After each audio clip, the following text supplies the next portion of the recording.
দেয় না, এর জন্য তো বিটি এখনো বিয়ে করেনি। কি? হ্যাঁ। না না, আমরা অতদিন অপেক্ষা করতে পারবো না। তাহলে কি আর করবা বলো? আইডিয়া, আমার মাথায় একটা প্ল্যান আছে। কি প্ল্যান? তাহলে তোমরা সবাই শোনো।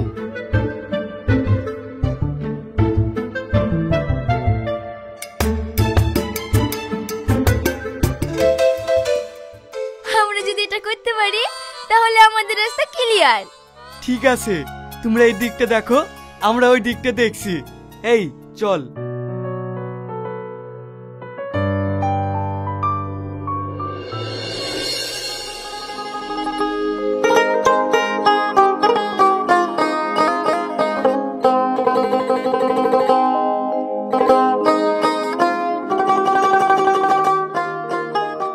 আব্বা, তোমার সাথে আমার কিছু কথা আছে।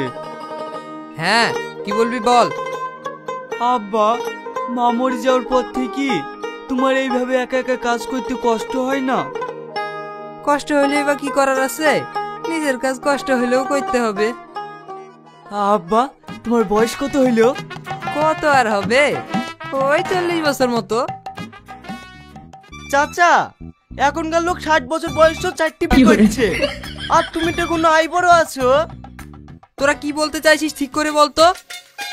চাচা, তোমাকে যেন একা একা কাজ না করতে হয় সেই ব্যবস্থাই করতে যাচ্ছি। মানে? তোমাকে বিয়ে করতে বলছি চাচা। কি? হ্যাঁ আব্বা, তোমার এই কষ্ট আমি আর দেখতে পাচ্ছি নি, তাই আমি ভাবছি তোমার আবার বিয়ে দেব। তোর কি মাথা খারাপ হয়ে গেছে? তোর বয়স যখন 5 বছর তখন তোর মা মারা যায়, আর তখনই তো আমি বিয়ে করিনি, আর এখন বিয়ে করব? করে ফেলো চাচা, করে ফেলো। এত ভালো কপাল কার আছে? সবারই বাপ ছেলের বিয়ে দেয়, আর তোমার ছেলে বাপের বিয়ে দেবো বলছে। কিন্তু এই বয়সে আমাকে আর কে বিয়ে করবে বল? আরে করবে চাচা, করবে। তুমি শুধু একবার রাজি হয়ে দেখো, মেয়ে আমরা দেখছি। ঠিক আছে, দেখ।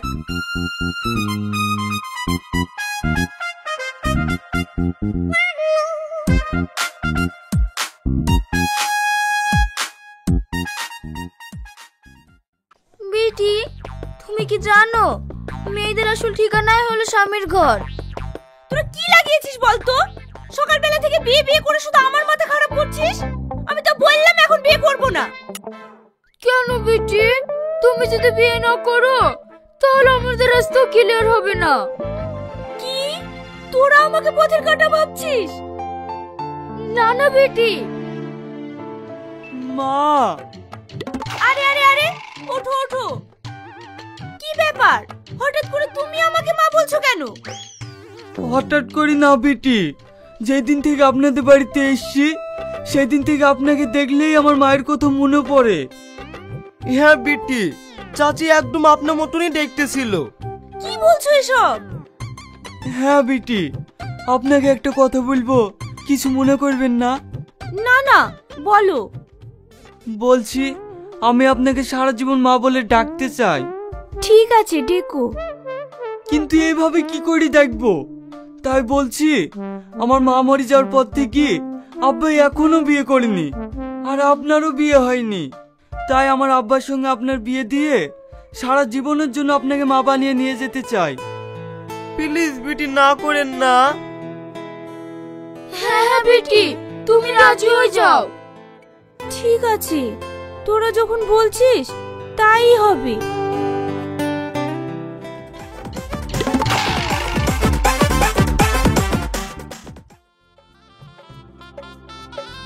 আরে দাঁড়িয়ে গেলি কেন? আমার বোনের বিয়ে, তোরা লজ্জা পাচ্ছিস কেন? আয়। তবে স্যার, আপনার বোনেদের ভীষণ ভাগ্য ভালো, আপনার বোনেদের শিল্পপতি ছেলের সঙ্গে বিয়ে হচ্ছে। আমার বোন বলে কথা। ঠিকই বলেছেন স্যার। হাই, ভিতরে আয়।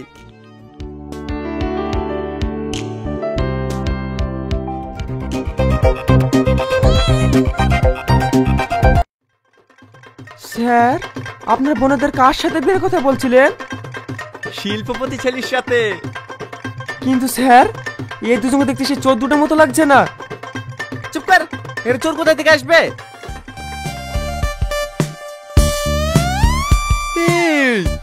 তোরা এখানে বসে যে কি করছিস? আরে এরাই তো জামাই, তুই এদেরকে চিনিস নাকি?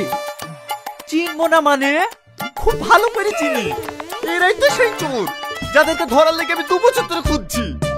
কি? পালাচ্ছিস কোথায়? এইবার আমার মেয়ে দুটোর কি হবে? আবার তুমি বিলি টেনশন করো না, এবার তোমার ছেলে প্রমোশন পাক্কা। হ্যাঁ, আজকে জলপাইয়ের আচার বানাবো, সেইগুলো শেয়ার করতেছি। এখানে 1 কেজি জলপাই ভালো করে পরিষ্কার করে ধুয়ে কেটে নিয়েছি। আর এখানে রসুন, আস্ত রসুন, হলুদের গুঁড়ো, মরিচের গুঁড়ো, জিরের গুঁড়ো, শুকনো মরিচ, সরিষার তেল, পাঁচফোড়ন গুঁড়ো করে নিয়েছি, চিনি। এই উপকরণ দিয়ে আমি সুন্দর করে একটা আচার বানাবো আজকে। সেগুলো দেখতে পাবেন আপনারা। এখানে আমি চুলাতে আমি কড়াই বসিয়ে দিয়েছি, সরিষার তেল, সব উপকরণ আমি দিয়ে দিলাম। আস্ত রসুন, শুকনো মরিচ, তেজপাতা, এলাচ, দারচিনি, সব উপকরণ দিয়ে আমি ভালো মতন কষিয়ে নিব। এগুলো ভাজা ভাজা করে নিব।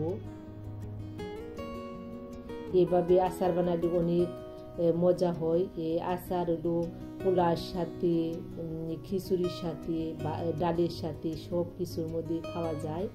এটা জাল মিষ্টি আচার, কিন্তু জালের পরিমাণ বেশি, মিষ্টি কম, মিষ্টির পরিমাণ কম, কারণ এটা আমি খিচুড়ির সাথে ডালের সাথে খাবো সেই জন্য।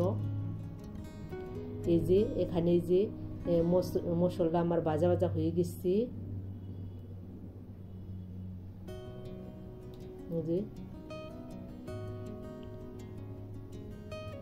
এখন আমি যে সরিষা বাটা দিয়ে দিলাম।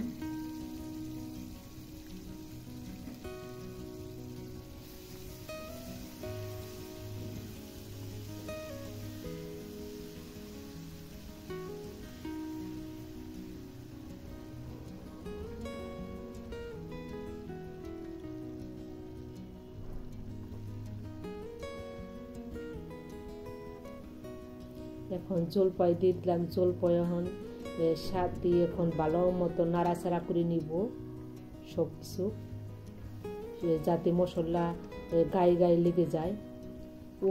উপিট উপিট করে নেড়ে দিতে হবে। আর উপরে আমি হলুদের গুঁড়া, মরিচের গুঁড়া, জিরার গুঁড়া দিয়ে দিব। জিরার ধনিয়ার গুঁড়া একসাথে আমি গুঁড়া করে নিয়েছি, সেগুলো দিয়ে দিব।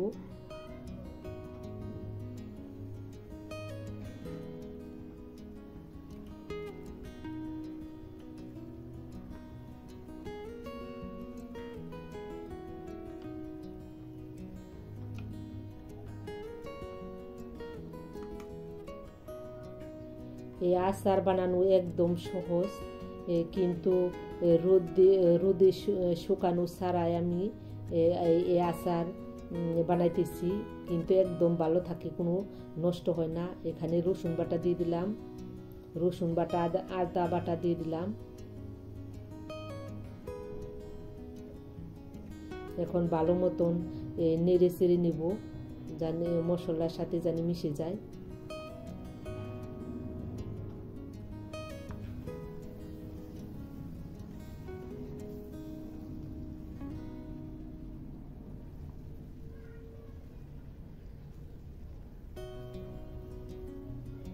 আর অবিরত নাড়তে হবে, কিন্তু নাড়াচাড়া বন্ধ করা যাবে না, সব সময় নেড়ে দিতে হবে, তাহলে নিচের থেকে পুড়ে উঠবে, কিন্তু আচারের ফ্লেভার ভালো আসবে না। সেই জন্য একটু পরপর নেড়ে দিতে হবে। আর এখন আমি লবণ দিয়ে দিলাম, 1 চামচ লবণ দিয়ে দিলাম।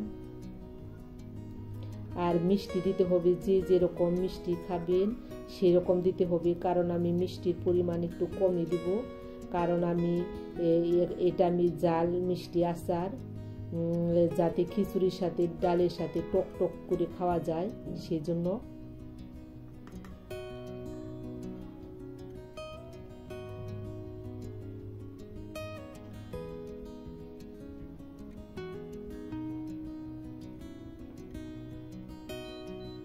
আর ঢাকনাটা দিয়ে দিলাম যাতে তাড়াতাড়ি সিদ্ধ হয় সেজন্য।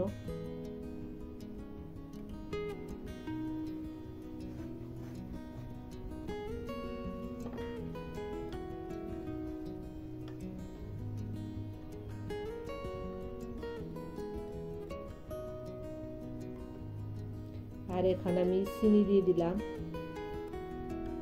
1 কেজি জলপাইয়ের মধ্যে পরিমাণ মতন আমি চিনি দিয়ে দিয়েছি।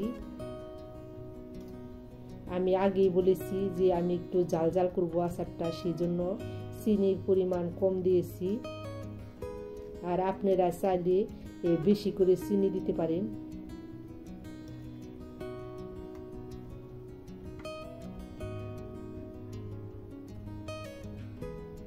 আর এখন আমি যে 5 ফোড়ন আদা ভাঙা করে বেটে নিয়েছি সেগুলো দিয়ে দিলাম।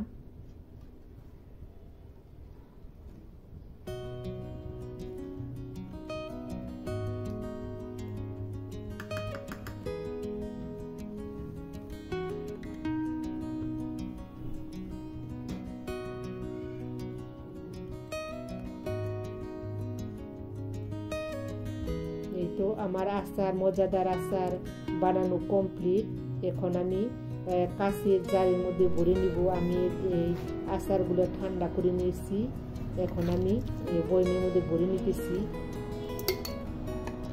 বয়মের মধ্যে ভরে তারপরে আমি কিছুক্ষণ রোদে শুকাইতে দিব। আর এই আচারটা অনেক মজা হয়েছে, কিন্তু খিচুড়ির সাথে যে কোনো আচার হলে ভালো লাগে। আপনারা এভাবে ট্রাই করবেন আমার মতো। আজকে এই পর্যন্তই। সবাই ভালো থাকবেন, সুস্থ থাকবেন। আল্লাহ হাফিজ।